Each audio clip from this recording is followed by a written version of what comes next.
to this beat.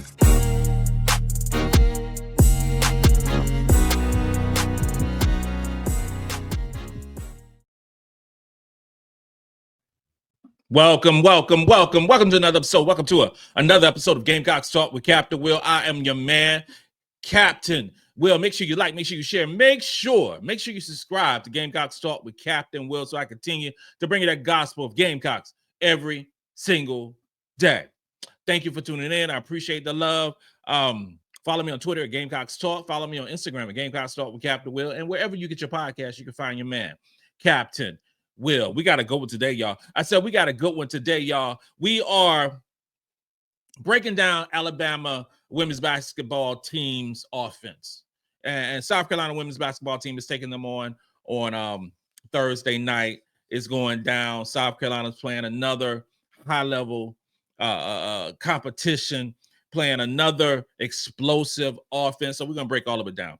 The strengths and weaknesses of this Alabama offense is so important for game planning for the South Carolina women's basketball team, the three-time national champions. Our defense is obviously stingy, but Alabama presents some difficulties.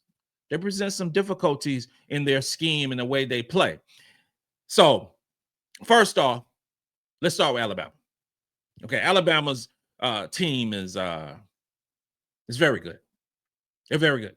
It is they're 18th in net ranking. They're 3-2 in quadrant 1 games. They've beaten Michigan State, who was ranked 20th in net ranking. They've beaten Ole Miss, who was ranked 15th, and the only loss is to Texas. The only loss was to Texas, and it was a blowout loss. And Texas, who we just beat by double figures on yesterday, but Alabama is a good basketball team, and they present challenges to the number one team in net ranking and the number one strength of schedule in the 6-1 in quadrant 1 games. We've beaten Michigan, who's ranked 24th in net rankings. We've beaten North Carolina State 21st, 10th Duke, 8th TCU. TCU's only loss is a straight up whooping by us, and then we just beat Texas, okay, who's second. And the only loss in quadrant games is against UCLA, who's currently 4th in net ranking. In terms of Alabama's offense, their offensive rating is really solid. They are 21st in the offensive rating. That's really good, y'all. That is really good. And they have some good basketball players on the offensive end. Now, their offense is different, and they only play 6 players. Basically, they play 6 players, then their main players, they play over 30 minutes, and we're going to see a lot of that. And I've said since the beginning of time, I've said, you are not going to beat the South Carolina women's basketball team with 6 players. You are not. And Alabama, that is the challenge that you have going against us, because your offense is good. 21st in net and offensive rating, you're 21st in points scored, you're 23rd in field goal percentage. All those things are great. But what happens when you got to defend South Carolina? What happens? Because eventually you got to defend. This ain't no run and gun type situation where you're just going to score. Even though they could score the basketball, they're 42nd in 2-point percentage. They're 12th in 3-point percentage. They can shoot the rock very, very well. They are 42nd in assist to turnover ratio. That is always a key stat for Captain Will. I hold that very close and dear to my heart. And 42nd in assist to turnover ratio is really good. They're 57th in turnovers per game. So they are going to take care of the basketball for the most part. Going back and forth with a brother of mine was talking about turnovers, and said, "Well, Cap, hey, we gave up 22 turnovers." I said, "Yeah, we did give up 22 turnovers, but that was an anomaly. We're still 13th in the country in terms of turnovers. A team like Alabama, who's 57th in turnovers per game. That's still really good. Make no mistake about it. If Carolina was down to 180 something in terms of turnovers, then we got a conversation. We down to 227, then we got a conversation. We're 13th in the country. So let's stop. Let's stop with that. And offensive rebound percentage, that is a key stat for me. And Alabama is solid. They are solid. Okay. They're 88th in the country in terms of offensive rebound percentage. Now, our defensive strengths is very good, I would say. We match up very well with a team like Alabama. They are a good offensive team. They are. And team-wise, what they do very well, we do a little bit better. So we mentioned that offensive rating is 21st. Well, our defensive rating is 11th. So that's a check mark right there.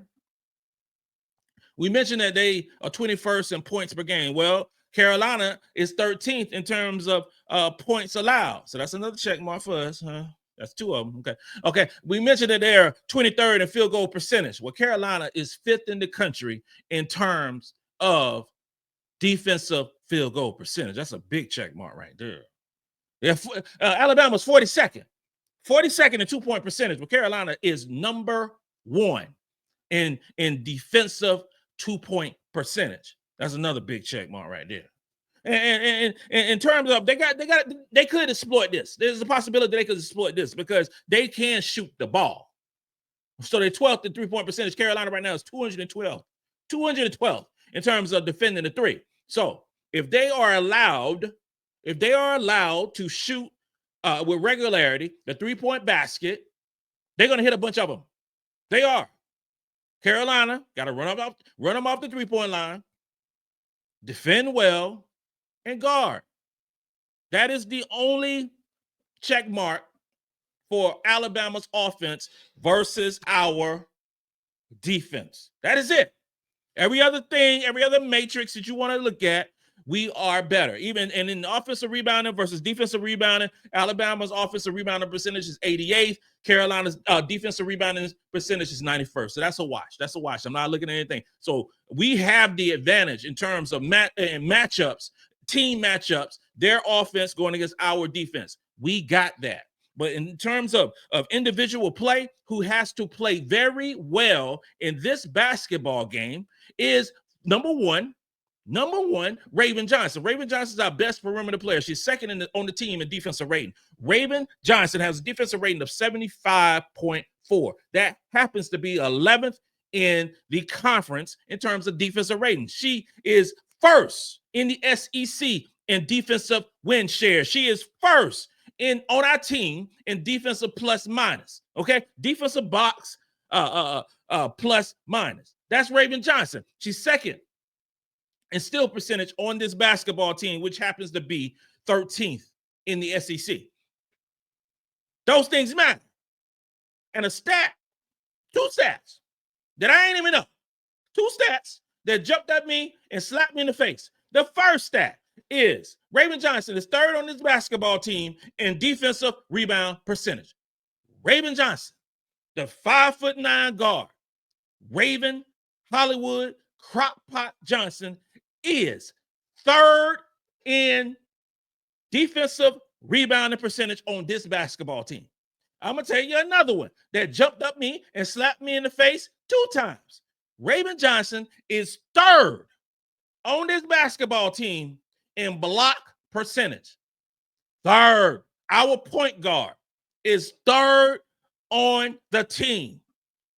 That girl is the definition of a combo guard if I ain't never seen one. Because before I used to say she's the best pass first guard who can rebound, who can play some defense and block the shot. Well, I don't know what she's doing right now. Defensively, she's on another level. Rebounding, she's on a whole different level. I'm gonna you gotta give her flowers because she is doing some work, rebounding and playing defense. Raven Johnson is going to make us some money in the WNBA. And the second one that has to play a really good defensive game is the player that has the lowest defensive rating right now in our basketball team, and that's Chloe Kitts. Chloe Kitts in a 19, 20 minutes per basketball game has to play well. Her defensive rating is 74.4. She is first on this basketball team in defensive rebound percentage. She is third on this basketball team in terms of defensive win shares. The 6'2" Chloe Kitts and Raven Hollywood Johnson has to play up to their capability. They ain't got to play superstar level. They just got to play to their capability. Their average is 74.4 and 75.9. That's all you got to do. That's all you got to do. Just do your average. And you do your average is one of the best in the SEC. That's all we want for those two players, okay? And the matchups that we have to watch in this basketball game is the first one. Because they got three players that I'm going to talk about offensively for the Alabama Crimson Tide. That's the three players. And the one that I got to identify right now is a 6'2" guard. She's a 6'2" guard. She's their leading scorer, and she called Zay Green. And she's nice. I ain't gonna front. She is nice. She averages about 30 minutes. She gets you 17 points, 52% from the field, 39% from three, 5 rebounds, 4 assists, 2 steals, 1 block shot, 3 turnovers. She's leading the team in the turnovers, but she is exceptional with the ball. Okay, so her 6'2" size, the main defender on her is gonna be Bree Hall. Bree Hall going to get another tough assignment, just guarded Madison Booker and shut her down. Now she gets opportunity to guard their best player in terms of scoring the basketball in Zay Green. And when Breezy comes out the basketball game, I expect 6'1" Tessa Johnson to jump on her and guard her as well. I think we will make her uncomfortable. I think we will do what we always do and lock them up. Lock them up. The second one, I would say is no, you know what? I'm gonna talk about Carly Weathers. Carly Weathers handles the ball a lot. She's a 5'11" guard, 31 minutes per game, getting you 7 points, shooting 47% from the field and 43% from three. She gives you 5 rebounds, 3 assists, only 1 turnover. And she gets you a couple steals as well. So the first assignment for her and to put her in clink is Raven Johnson. That is the first one. When Raven Johnson got to play up to her standard and lock her up. All right. And then when Raven comes out the basketball game, MiLaysia Fulwiley continue to play that defense that you've been playing over the last few games. And hopefully we might see, I want to see Maddy McDaniel, because Maddy McDaniel is one of our better defenders on this basketball team. And she get back to the level that she was playing before the concussion. You know, she was averaging 16, 17 minutes, and she played really good defense. She might get a chance to guard her too. Aaliyah Nye is a 6-foot guard. She gets you about 31 minutes. She's the second leading scorer with 15 points. And she's shooting 44% from the field and about 45% from three. Again, I told you, they can shoot the basketball. They can shoot the basketball. She gets you a couple of rebounds, couple of assists, 1 steal, 1 turnover. And Tahina Powell, I expect her to guard Aaliyah Nye and make it difficult for her. And again, MiLaysia Fulwiley get some of her as well. You know, it would be a conglomerate effort for all these basketball players, our perimeter defenders, to make life very uncomfortable for these Alabama offensive players. But again, don't make no mistake about it. Alabama can score. They can score the basketball, but they about to play the best defense they've played all season. What happens? What happens, Alabama, when you get punched in the mouth by the South Carolina women's basketball team, the three-time national champions, three-time national champions? What's going to happen?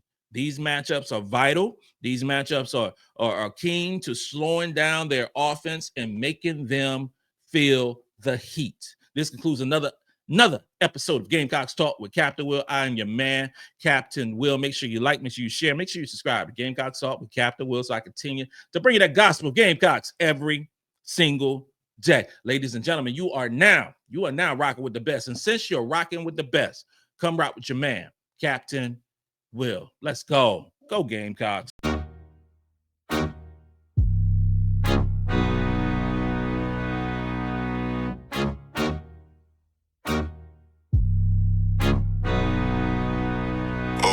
rock to this